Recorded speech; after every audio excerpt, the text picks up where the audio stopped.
and welcome back to the maths class. Yesterday we will discuss up to 14 sums. Now coming to 15th question. Now let us start. Find the relation between x and y such that the point x comma y is equidistant from the point minus 2 comma 8 and minus 3 comma minus 5. Same model sum already I explained. What is the question? 10th question. Find the point on x-axis which is equidistant. That question is there, no? Same process. But here two unknown variables are there. In the 10th question, on x-axis means x comma 0 we have to take. So with the help of x comma 0 we have to calculate. But here both are variables given, x comma y. But the procedure is same. Okay, two vertices given now. First of all, we have to draw a line segment. So endpoints let it be taken as a comma b. One is minus 2 comma 8 and another one is minus 3 comma minus 5. Okay. The point x comma y is equidistant from these 2 points. Equidistance means a point divides the line segment into 2 equal parts. So that's why here in middle we have to put point P. The coordinates of P given. How much given? X comma y, which is equidistant. So that means equal distance. That means AP is equal to PB.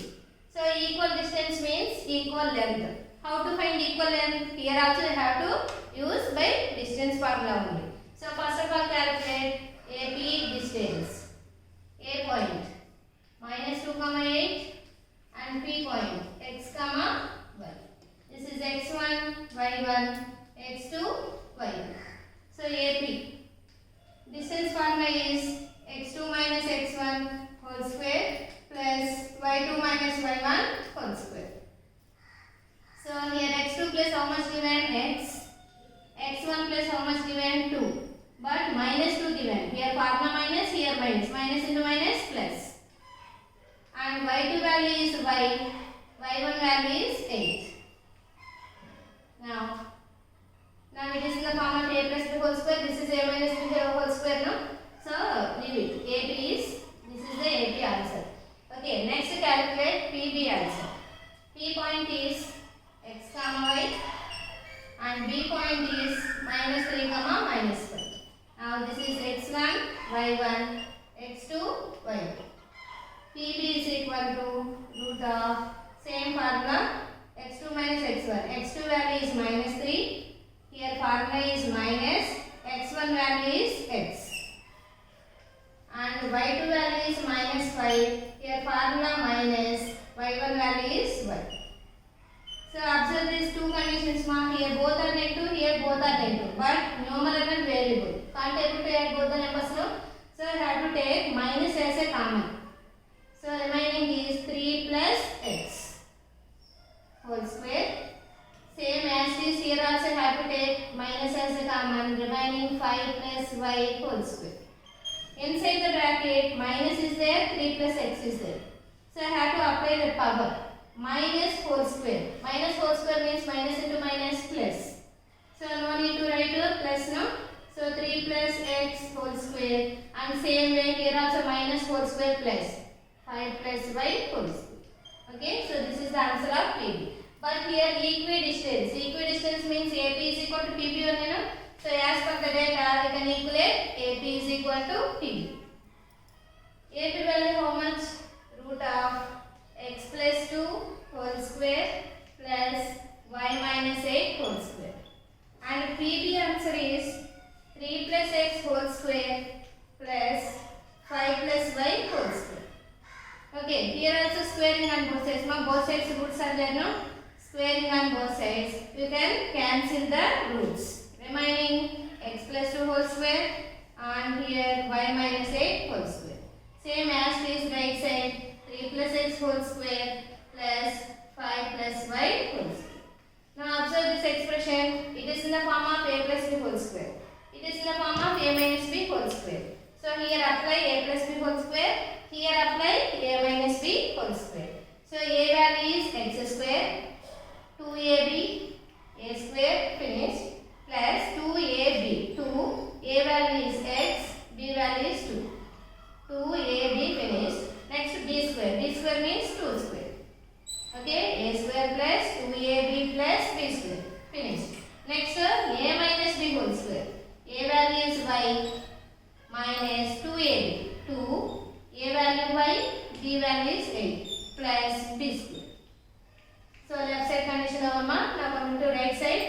it is also in the form of a plus b whole square. Same way expand a square plus 2ab plus b square.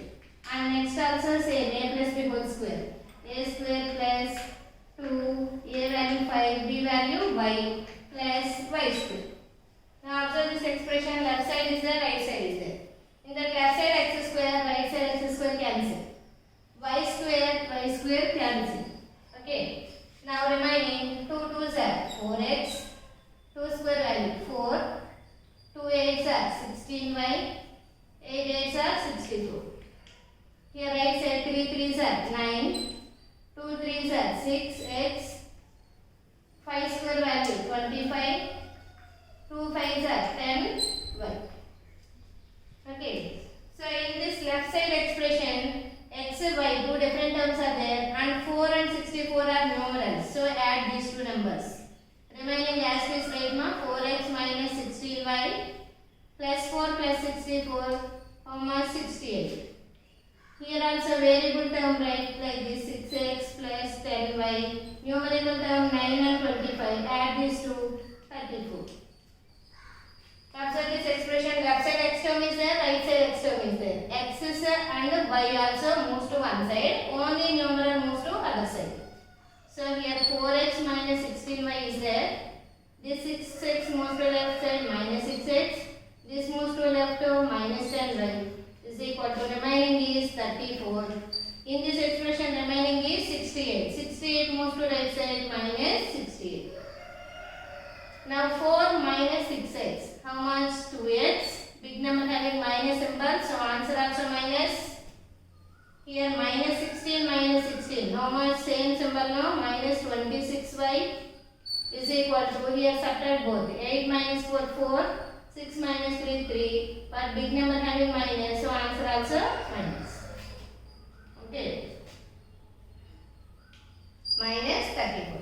Observe this expression here, minus 2 is there, minus 26 is there. In both the terms, 2 is a factor of these two terms now, and the minus also common. So that's why left side we have to take minus 2 as a common. Minus 2 as a common. Remaining is x. Already minus as a common now, remaining plus 2 table in 26, 13 times. Is equal to right side minus 30. Minus 2 is in into form, moves to right side division. X plus 13y is equal to minus 34 by minus 2. Cancel 2 table 17 times. X plus 13y is equal to 17. This is the relation between x and y. Here question also find the relation between x and y. So this is the relation. X plus 13y is equal to 17. Okay, ma? Next, exercise 7.1 is finished. Now coming to exercise 7.2.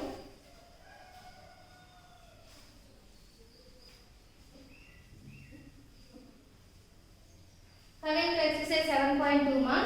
But before introducing that 7.2, just I want to remind 3 formulas. Okay. So first formula is section formula. Section formula. So that is m1 x2 plus m2 x1 by m1 plus m2, m1 y2 plus m2 y1 by m1 plus m2. This is the section formula. And next one is midpoint formula.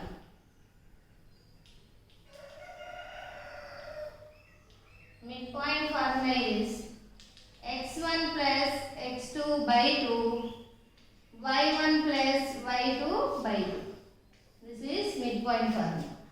And third one is centroid.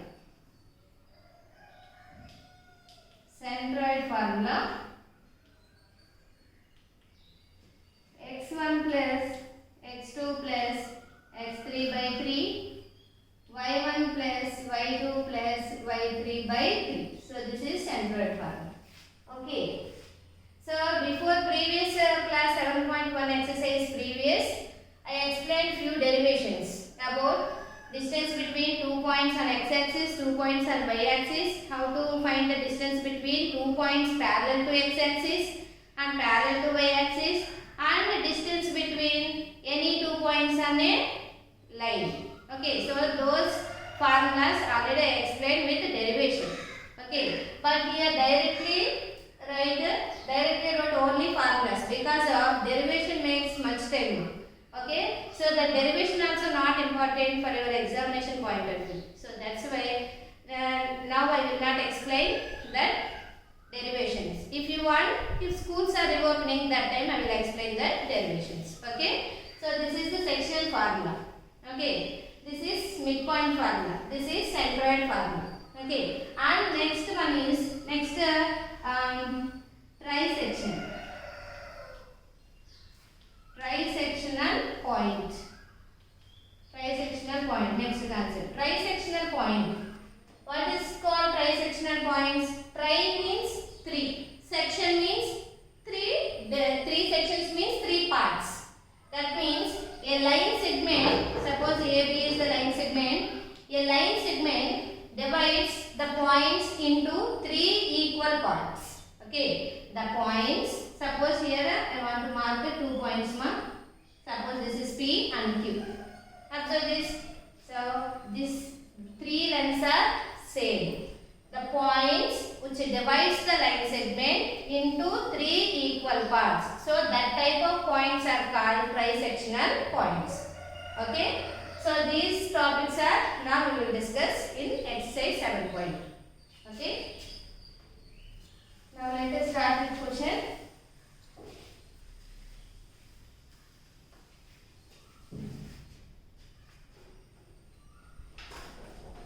Now question number 1, exercise 7.2.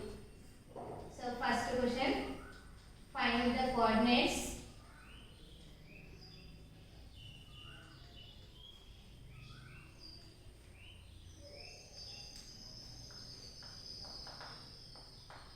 point which divides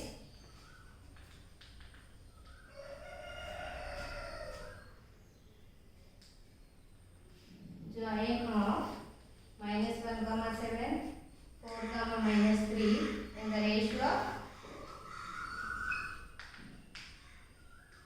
2:3. Okay. Find the coordinates of the point which divides the join of these two. Join of these two means by joining these 2 points you will get the line segment only now. So that's why you have to draw first line segment. Suppose AB is a line segment. First point is -1, 7 and second point is 4, -. Okay. Find the coordinates of the point which divides the line segment in the ratio of 2:3. That means suppose this is not the midpoint. Okay. He is at any point on AB. Okay. This point divides the line segment in the ratio of 2:3. That means this point is dividing the line segment in the ratio of 2:3. Suppose that means maybe this is as a 2 parts and this makes 3 parts. This is 2 parts and 3 parts. So P divides AB in the ratio of 2:3. That means 2 sections. Okay, this P as a point. That points divides the line segment into 2 sections.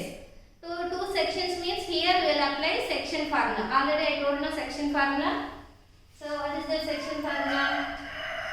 P of x comma y is equal to m1 x2 plus m2 x1 by m1 plus m2 and m1 y2 plus m2 y1 by m1 plus m2. Okay. So this P as a point, this P divides the line segment into 2 sections now. So m1 and m2 parts. Okay, so that's why first point number 2 is considered as m1 value and 3 is considered as m2 value. These values are x1 y1, x2 y2. So those values are substituted here. Okay, so again write down this is x1 and y1 and this is x2 y2. These formulas and the m1 value is 2, m2 value is 3. These values are substituted in this formula. So P of x comma y is equal to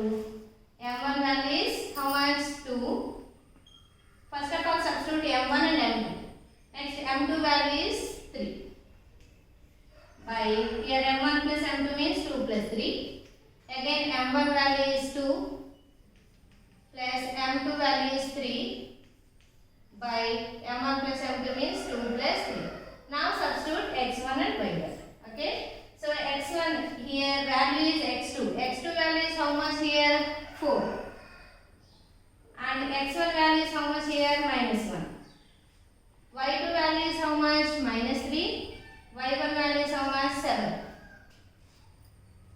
Now 2 4s are 8. Plus into minus. Minus 3 1s are 3 by 2 plus 3 5. Next minus 2 3s are 6 plus 7 3s are 21 by 2 plus 3 5.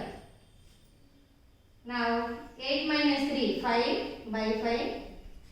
21 minus 6 11 minus 6 5. Here remaining 1 by 5. Now this 5 in 5 one time cancel. This 5 in 15 3 times cancel. So 1 comma 3. Okay, find the coordinates of point. Point means what? P only, no? So P coordinates are 1 comma 3. P of x comma y is equal to 1 comma 3. Okay. So first sum over now. Same yesterday class and today's class, just once revise. Okay. Thank you.